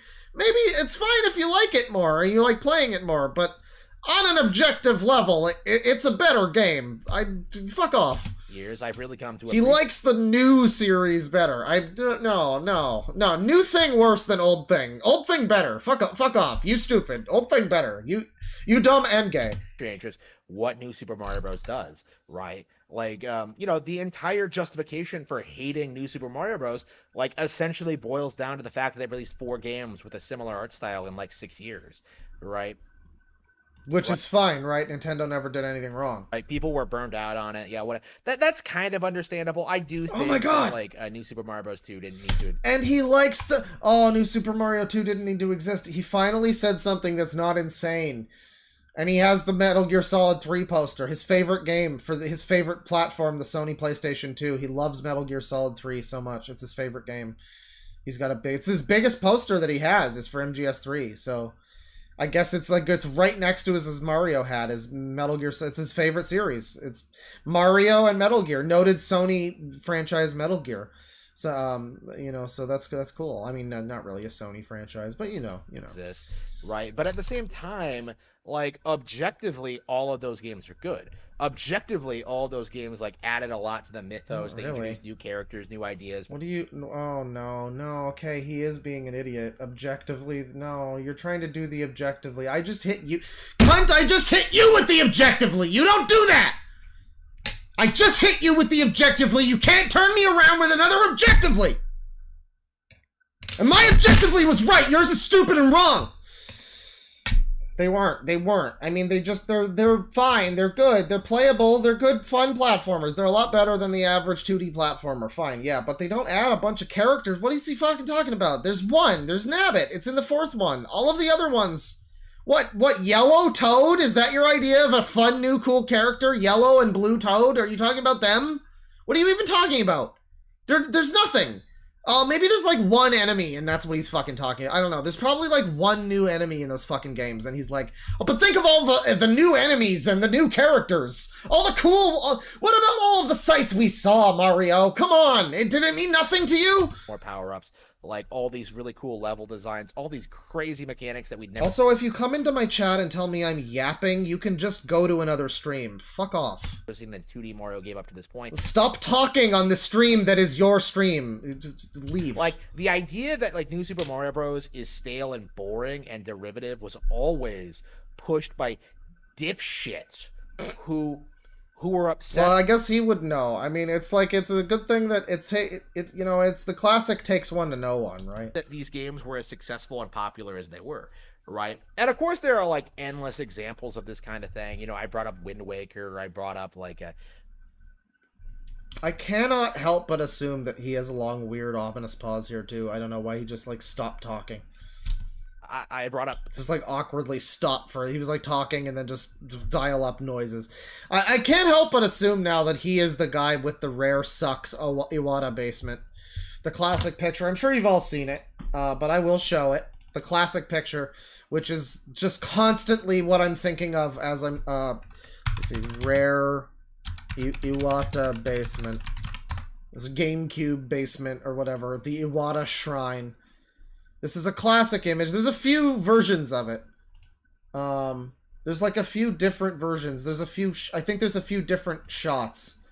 But kind of the famous one is this one. Yeah. Oh god, I have to be on reset era for this. I have to go on reset era to find this fucking image. So this is what I've been thinking of every moment of this stream while Harman Smith is talking. Is the classic rare sucks Iwata Shrine GameCube basement image. I mean, he's already got like the basement fucking fixtures. There's like weird piping and shit. And yeah, I mean, definitely the walls are a little less scummy. I like the trough over here. I think that's what this is. I mean, what is this? Like, it's like it dumps sewage into this trough and he eats it. That's the only explanation. This is like a pipe that dumps fucking stuff into the trough. And then you got piss jugs. Well, I guess those are real. Those are probably water jugs. Actually, this whole thing might be a water machine. Well, whatever. I prefer my pig trough idea. But yeah, he's set up down here, and it really doesn't look that comfortable. I mean, he's got the thing and he's got the towel. But like, is this like a concrete floor? I don't know. Put a real rug at least. At least. I do love the banquet meal here. Just the boxes here and the empty meat pie tray. We don't see the microwave. I think that's in another shot. It's like just out of frame. Because there are a few shots of it. Anyway, I had to show this. This is the classic image. I mean, I just keep thinking of this as we watch this guy's videos. I keep thinking of it. It's so classic. Like, there are a lot of games that get targeted this way on Nintendo consoles, and it's really frustrating to me at this stage to see that like Princess Peach Showtime is like getting dismissed by so many people, when I think it's safe to say this is going to be the biggest Nintendo release in the first half of the year, right? I don't know what they're gonna do in the second half. They haven't had it. Okay, all right, okay. Nintendo's great, and God gets quite irate if a sperm is wasted. Nintendo's great. Does he have any other videos? He has anti-woke gamers refuse to admit Western video games were always inferior to the Japanese. Ah, Nihon desu ne. The thing is, when he says Japanese, he just means Nintendo. I mean, because he doesn't like Capcom or Square Enix. I think he's mentioned I don't think he likes Sega. He's mentioned he doesn't like SMT or Atlas, even though he looks like a fatless. He's got this video, the Nintendo 64 had more games than the PlayStation. We need to take a look at another one of his books, though. We looked at Lauren Frey or whatever, which was like a Harry Potter type of thing. Didn't look very interesting. Seemed to be competently written enough in a, grammatical sense. There wasn't any huge typos. It didn't look like My Immortal, in other words. But the descriptions of these books get shorter and shorter.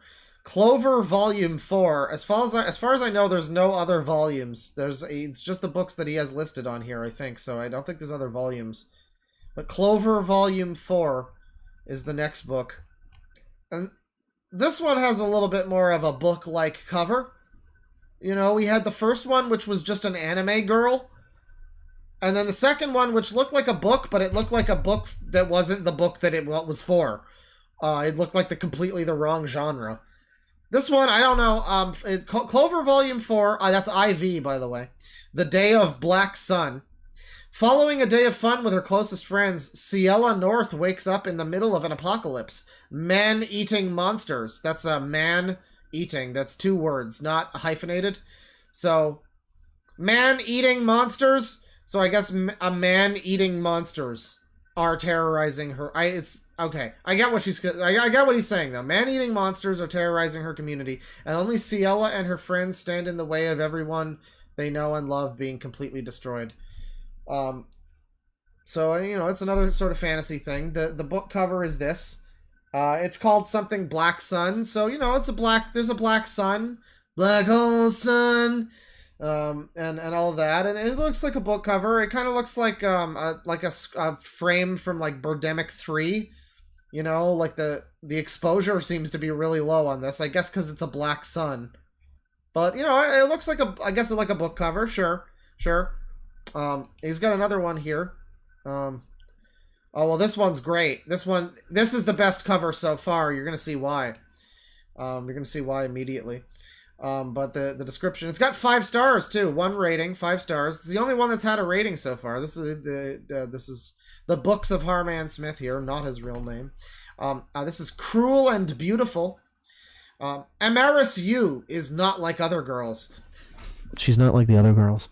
Her unearthly beauty captures the hearts of minds of nearly. Oh, we finally got a good grammar. We got a good grammar here.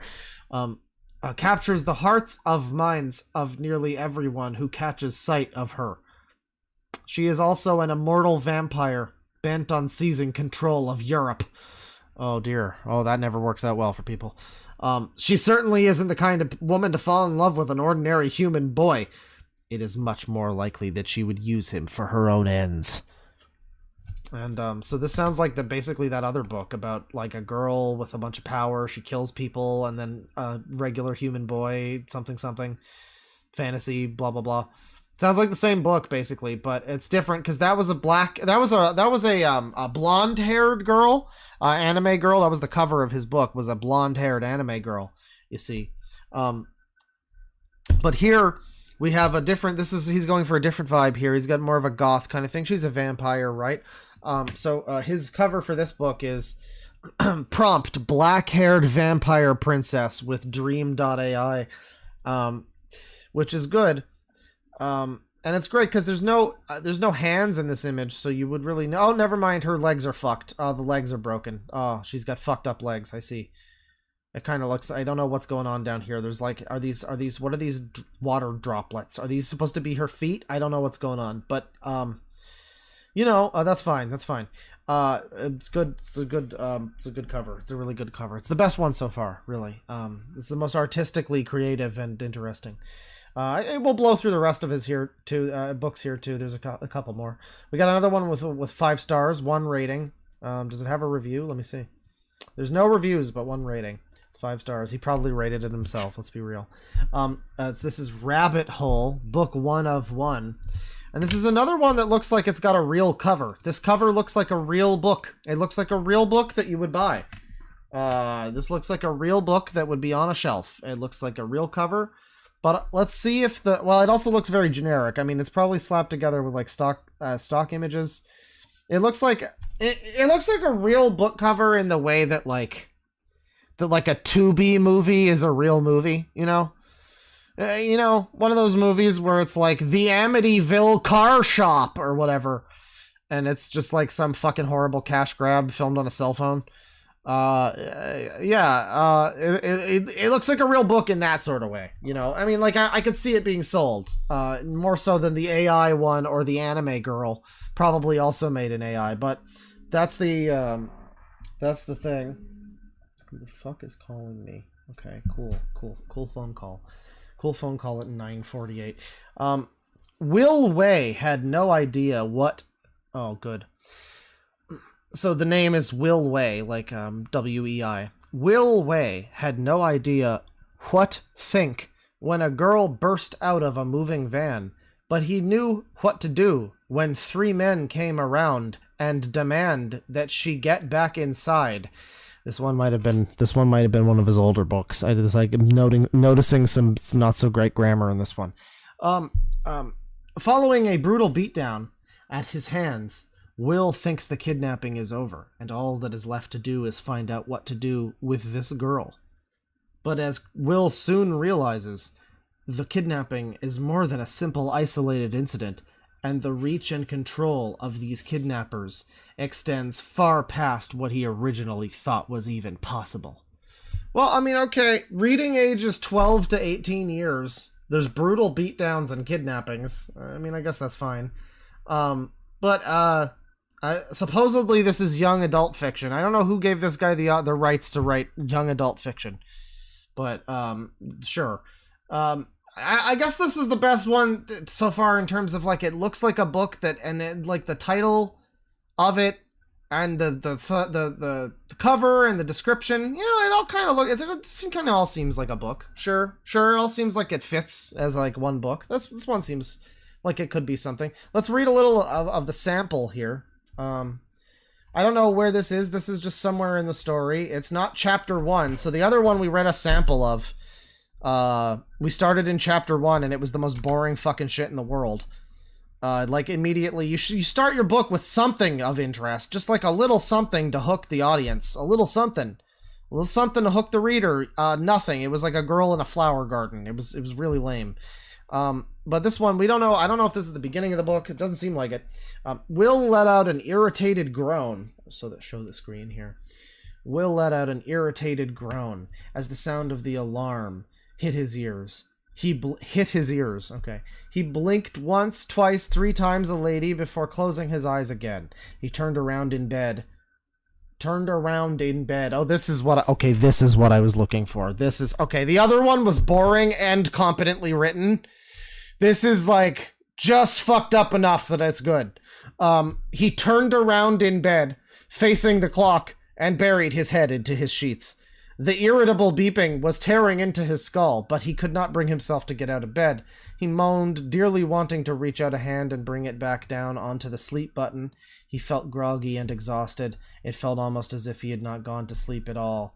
This could be the beginning, actually. This is probably the beginning of the book. How was the alarm going off already? Surely it couldn't be morning yet. He cracked his eye open. This is so dull. Jesus Christ. 5 more minutes couldn't hurt. Sweating a little when he arrived. He's running to the bus. It's just a boring fucking, like, kids book. Whatever. But there's kidnapping and, like, 3 men kidnapping her, and okay. Sure, dude. And the final book that he has, there's 7 ratings on this one. And there are some reviews. This is good. L. Bearer says, "What is this garbage?" This is the last book. This is not the one we were just talking about. This is reviews for his final book, yet to be. I'll tell you all about it. But we've got some stunning reviews here. What is this garbage? Read the demo. Just don't buy this book. It's written just, DONT, no apostrophe, BY. Don't buy this book. Yeah. Whatever you do for your sanity, don't. The writing structure and grammar are worse than a child's. Oh, you would know. I've worked with kindergartners, better able to tell a story than this. I rate this a really bad fanfiction out of 10. It says fanfiction twice. It's a different fanfiction. Then there's Nimble Noob with a 1 star. Lol Cow. Found this EPUB in a folder given by a friend. Oh boy. Where he dumped all of his ebooks. Gotta say, the writing is on a 3rd grade level. The structure of the book is just all over the place. And the grammar needs a lot of work. That's, by the way, the grammar needs A-L-O-T. All one word. A lot. The grammar needs a lot of work. If you can't check this out in your local library or get it for free like I did, I'd avoid it at all costs. I decided to read it since the author is just an epic lol cow, but I thoroughly regret it. My 2-year-old can write better than this. Bro, go right over to fanatical.com and buy yourself a creative writing bundle. I promise you'll see huge improvement in your writing abilities. This is one of those people, by the way, this review is one of those people who, instead of putting a period, like ever doing like just a full stop, every sentence is like a weird trail off ... ellipses thing. Every sentence just trails off into an ellipses. I don't know how to read. It's like it sounds like a weirdo rambling. It's like, I avoid it at all costs. The government. Like, I don't know. It's a strange way of writing. This another one says it's riddled with typos and very confusing. There are multiple instances in which more than one person of a particular gender is present, but are largely referred to by pronouns, making it confusing as to who is doing or saying what. Oh, so it'll be like 5 guys there, burgers and fries, and it'll just be he said, and confusing, right? Well, this is the book called The Eye of the Dragon. This is the last one of his that I'm looking at here. It looks like there actually are more here. I guess I only saw like a couple. He must have a bunch of fucking books, because there's another one, Jaw of the Dragon. But this is The Eye of the Dragon. This one has, I guess this is also, it looks like a book, I guess, a book cover. It kind of looks like a 70s book cover. It's like very minimalistic. It's like one of those weird ones where like they republished Lord of the Rings and the cover looked like this. Really? Wow. One of those where it's I don't know that this fits necessarily. Let's read what it's about. Apparently not a very good book. In ancient times, dragons fought and protected humans from... So here's the thing, right? Right, as I'm reading this too, is like I'm coming to terms too. Before I read this, I'm realizing why this is funny to me. Is because if this guy's trolling and all of his Nintendo bullshit is just for attention for his books, the books seem like they're also pretty bad. Like they seem like they're all either boring or incompetent or maybe both. So that's great. I mean, it's like, if he is trolling, then what he's trolling, he wants attention, and it's in service of these books that are, it's like he wants to sell these books which are apparently not very good and don't seem great. But The Eye of the Dragon. In ancient times, dragons fought and protected humans from the most deadly creatures imaginable. Today, the Order of the Dragon follows in this tradition, training knights from all over the world to fight in... Okay, so it seems like the same story. It's like the same... Someone was chosen... Let me see. Famed knight... yeah, there's a beautiful lady. She's a cool, awesome battle lady. Famed knight and scholar Lucille Langley is one such knight. Her adventures lead her to America, where she discovers a young... She discovers a young man with the ability to transform parts of his body into that of a dragon. So every book that he makes is the same. It seems like almost every book that he makes is the same... Young man meets epic cool battle maiden who like kills millions of people, but that's all right because she's hot though. Like that was the first one, and then there was an evil vampire lady, but it's all right because she's hot, and she finds a young boy, and now this one is the same thing. I guess we got a sample on this one too. Prologue. We got a fucking prologue on this. It's a Brandon Sanderson novel. This is great. This is apparently the worst one. Prologue. Enter the Dragon. The dark-skinned girl leaned up against the side of the building, her head tilted back, her eyes closed. That's a sentence, by the way. So I guess the implication there is that because the way that's worded is that her head was tilted back, like she tilted her head back. That's like grammatically it is implied that it's presently her head tilting back, like the action she's taking is her head tilted back and her eyes closed. It's like a sentence fragment. I don't know. It's not good. Again, starting off the book on a bad foot. She was seemingly dead to the world. Let me show the book. Dressed in an immaculate black outfit head to toe, she almost blended in with her dark surroundings. What do you mean dead to the world? She tapped the bricks behind her with her hand absent-mindedly. Her imagination was running wild. The possibilities tonight were endless. Dollar signs danced into her brain as she stepped out from the shadows and into the busy sidewalk. Women be into money, am I right? Ugh! She clutched at her stomach mid-step, stumbling somewhat. She put on a grimace, a show of pain, and staggered forward. Plenty of people stepped right around her, paying her no mind at all. But she was a very young, very attractive girl. He seems to really like writing these stories about young, attractive girls, huh? Paying her no mind at all. Did not take much time for her to be noticed. Hey! Chotto, omae! She's tried to keep the disappointment off of her face as a young man approached her. Although handsome and bright-eyed, she could tell at a glance that he was not what she was looking for. He didn't have the fucking spunk that Cody here has. Our boy Cody, the Nintendo fan. Or maybe just guy who's pretending to be a Nintendo shill for like the purpose of selling this kind of bad like self-insert fanfic book. I guess not fanfic, original fic, but it's still self-insert. It seems kind of cringe. But this guy didn't have Harman's fucking charm, right? Not what she's looking for. His clothes were somewhat shabby and his hair was unkempt. This was not a man who spent a good deal of money in his appearance. Yeah, he doesn't have a Big Trouble in Little China shirt. I bet Jim doesn't even own a suit. Oh well, she was just warming up. No, I'm fine, she said brightly as she waved him off. Thank you. She bent over again and leaned forward to help her. He leaned forward. He touched her arm. Do you need help? He asked her. Getting home, maybe? No, she assured him, shaking her head. I don't live far away. Okay, so, right,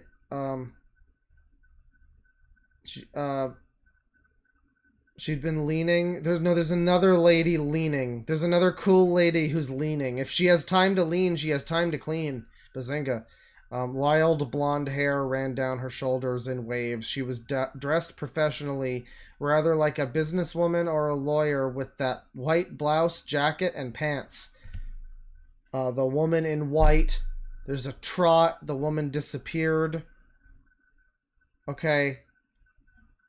Repeat offender. I think they're fighting. And now we get even just chapter 1. We're getting several fucking chapters of this, apparently. Incubi target the same victim, particularly young, beautiful women who live unsatisfactory sex lives. Alright, well, we know what kind of book this is. Wait, hang on. Lucille smiled at him. Welcome to my world, Mr. Kiryu.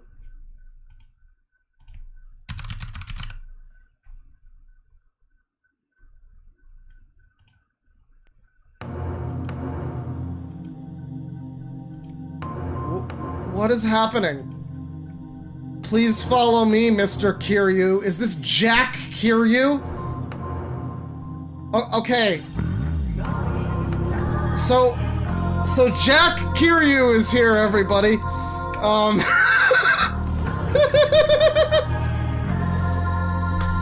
So what's so funny about this? Last night we played Cyberpunk Cyberpunk Red. We played Cyberpunk. Let me turn this down. Last night we played Cyberpunk Red. The Papa Pedro and Mama, or the Papa Pedro story, where we're trying to smash the pedophile elite. And it turned out that our pedophile, we finally got to him. He was in an apartment called Camden Court. That was not on purpose. We just happened upon that was the place, and it was called Camden Court, and that had to be the one. For whatever reason, we decided that his name was going to be Kazuma Lopez. And there was a great photo